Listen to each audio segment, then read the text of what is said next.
जुलाई मास आते ही सर्व ब्राह्मणों के स्मृति पटल पर हमारी परम आदरणीय परम श्रद्धेय दीदी जी की स्मृतियाँ उभर कर आती हैं। तो आज हम मीठी दीदी जी की स्मृति दिवस की विशेषताएं सभी को सुनाएंगे। मीठी दीदी मनमोहिनी जी के पुण्य स्मृति दिवस निमित्त विशेष याद पत्र तथा दीदी जी द्वारा मिली हुई अनमोल शिक्षाएं। विश्व कल्याणकारी प्यारे बाप दादा के साथ विश्व परिवर्तन के महान कार्य में जो विशेष आत्माएं निमित्त बनी, उसमें दीदी मनमोहिनी जी का नाम अविस्मरणीय है। दीदी जी का लौकिक नाम गोपी था। आप एक बहुत नामी ग्रामी धनाढ्य सिंधी परिवार में थी। यज्ञ की स्थापना के समय अनेक बंधनों को तोड़ते हुए अपनी लौकिक माँ क्वीन मदर और लौकिक बहन शील दादी के साथ किसी की परवाह किए बिना झाटकू रूप में समर्पित हो गई। आप में अनेक विशेषताएं थी। आपका बाबा से अटूट प्यार था। हर पल हर बोल में बाबा बाबा ही निकलता। आप दिल वाला की सच्ची दिलरुबा थी। दीदी को अव्यक्त नाम मिला मनमोहिनी दीदी। दीदी के सानिध्य में जो भी आता, दीदी उसका मन ऐसा मोह लेती जो वो बाबा का बन जाता। भारतवर्ष में पार्टीशन के बाद 1952 में जब ईश्वरीय सेवाएं प्रारंभ हुई, उस समय से आप पहले दिल्ली, इलाहाबाद आदि स्थानों पर अपने त्याग तपस्या के आधार पर कई सेवा केंद्र खोलने के निमित्त बनी और मातेश्वरी जगदम्बा माँ के अव्यक्त होने के पश्चात 1965 से आप फिर से बाप दादा के साथ मधुबन में रहकर पत्र की इंटरनल कारोबार को, पूरे प्रशासन को संभालने में बाप दादा की राइट हैंड बनी। 1969 में ब्रह्मा बाबा के अव्यक्त होने के पश्चात दीदी और दादी प्रकाशमणि जी की जोड़ी ने पूरे यज्ञ प्रशासन को सुचारू रूप से संभालते, सबको सम्मान देते हुए एकता के सूत्र में बांध अलौकिक पालना दी और पूरे विश्व में सेवाओं का खूब विस्तार किया। दीदी जी ने 28 जुलाई 1983 को अपना पुराना शरीर छोड़ बाप दादा की गोद ली। दीदी जी जैसे स्थापना के हर कार्य में सदा ही आगे रही, ऐसे सतयुगी दुनिया की स्थापना के कार्य में भी आगे रह एडवांस पार्टी में श्रेष्ठ पार्ट बजाने गई।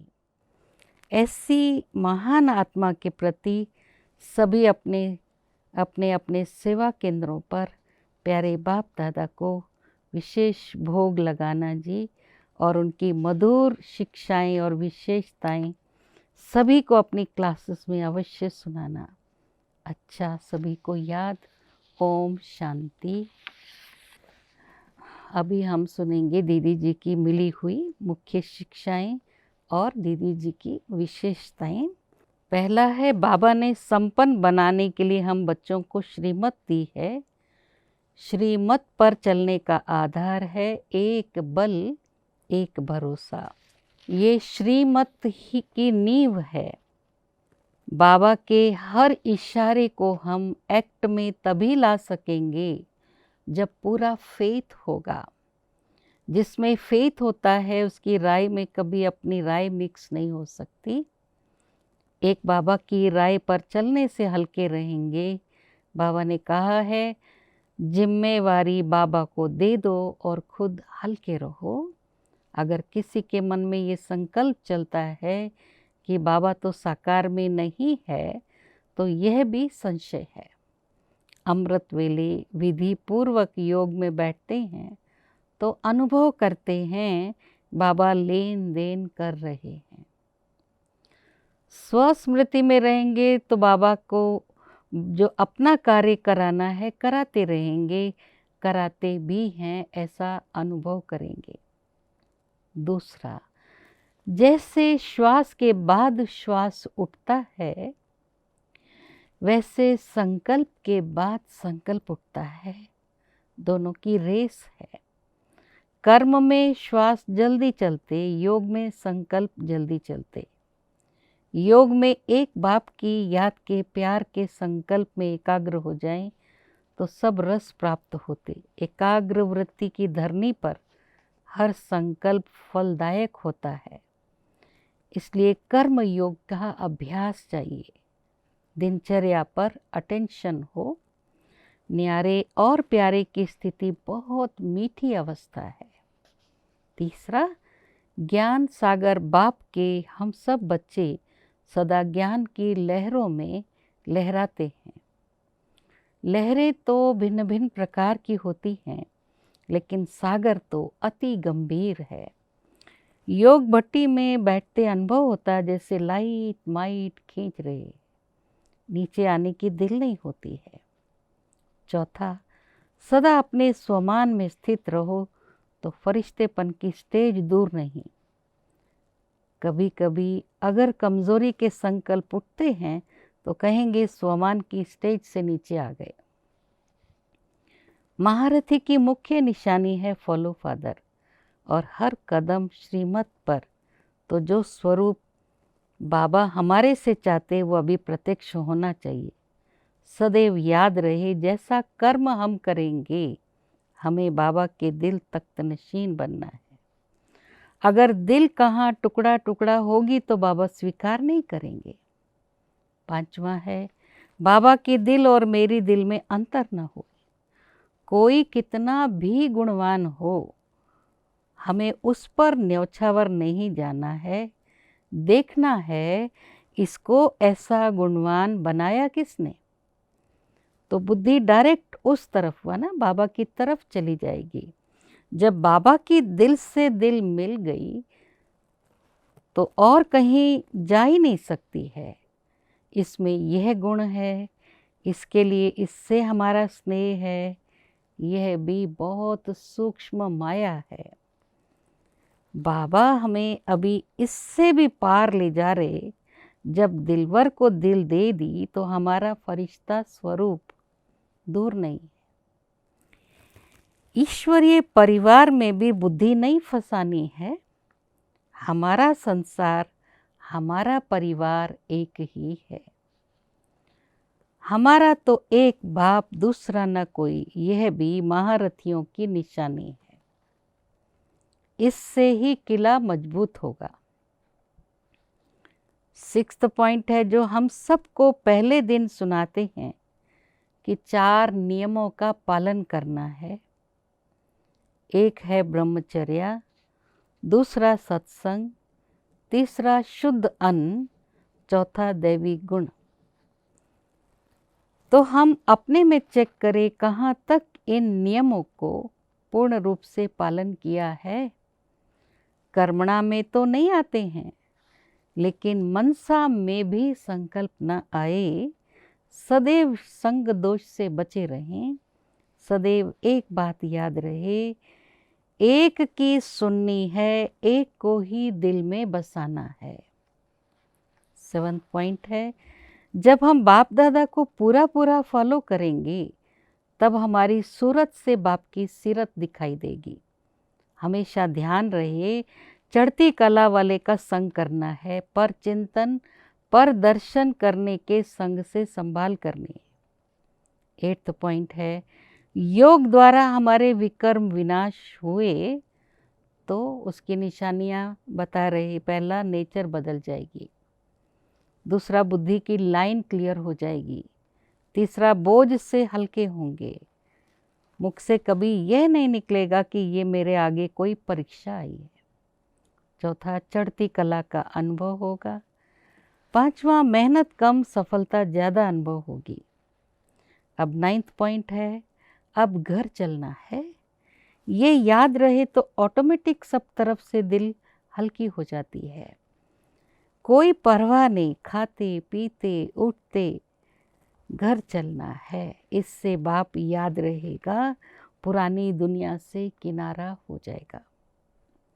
फिर तेरा मेरा, इसने किया उसने किया आदि आदि यह शब्द भी मुख से नहीं निकलेंगे। ये भी महारथी की निशानी है। 10th पॉइंट है, अगर कोई कहे तुम्हारे में ये कमज़ोरी है तो उसे फौरन मानना चाहिए। बैठकर जिद करना, सिद्ध करना, ये हमारे ब्राह्मण परिवार का नियम नहीं है। 11वां है, कभी किसी पर भी प्रभावित नहीं होना। बाबा ही मेरा संसार है, एक बाबा दूसरा ना कोई। जरा भी किसी देहधारी में रग नहीं जानी चाहिए। अगर कोई सेवा में सहयोगी है, धन से सहयोग करता है तो वो अपना भाग्य बनाता है, हमें उसके पीछे लट्टू नहीं होना है। मुझे किसी से कुछ नहीं चाहिए, एक बाबा से ही सब कुछ लेना है। लेन देन से बहुत गहरा हिसाब किताब बनता है, इसलिए किसी से पर्सनल कुछ भी नहीं लेना है। सबका संबंध एक से जुड़ाना है। मेरे से किसी का संबंध न जुट जाए, ये बहुत ध्यान रखना है। 12th पॉइंट है, सबसे बड़ी बीमारी है नाम रूप की फैमिलियरिटी, बहुत बहुत नुकसान करती। इसलिए कभी किसी देहधारी से दिल नहीं लगाना। एक बाबा के सिवाय और कोई बुद्धि को अपनी तरफ न खींचे। बाबा ही हमारा संसार है। तुम्ही से खाऊं, तुम्ही संग रास रचाऊं, तुम्ही को दिल का हाल सुनाऊं। सब संबंधों का सुख एक बाबा से लेना है। मेरा तो एक, दूसरा न कोई, ये पाठ पक्का करना है। 13th पॉइंट है, हमारी कथनी करनी और रहनी समान होनी चाहिए। कहें एक, करे दूसरा। अब ये शोभता नहीं, कभी किसी का घर नहीं फिटाना। आपस में प्यार प्रेम से रहना, कभी घर में झगड़ा ना हो, ये ध्यान रखना। एक ने कही दूसरे ने मानी, इसको कहेंगे ब्रह्मा ज्ञानी। कभी भी मतभेद में नहीं आना। तू मैं तेरा मेरा, ये रावण कराता है। हम तो रावण संप्रदाय से अभी राम संप्रदाय में आ गए, इसलिए रावण का अंश भी हमारे में नहीं होना चाहिए। 14th पॉइंट है, ईश्वरीय मर्यादाएं हमारे जीवन का श्रृंगार हैं। कभी कोई मर्यादा का संकल्प से भी उल्लंघन नहीं करना। मर्यादाएं ही हमारी रक्षा करती हैं, इसलिए इसमें कभी बेपरवाह नहीं बनना। जो मर्यादा की परवाह करते बाबा उनकी परवाह रखता है। 15th पॉइंट है, बाबा ने कहा और हमने किया, इससे बाबा खुश होगा। बाबा खुश तो जहान खुश। बीज को अपना बना लिया तो सारा झाड़ ही अपना हो जाएगा।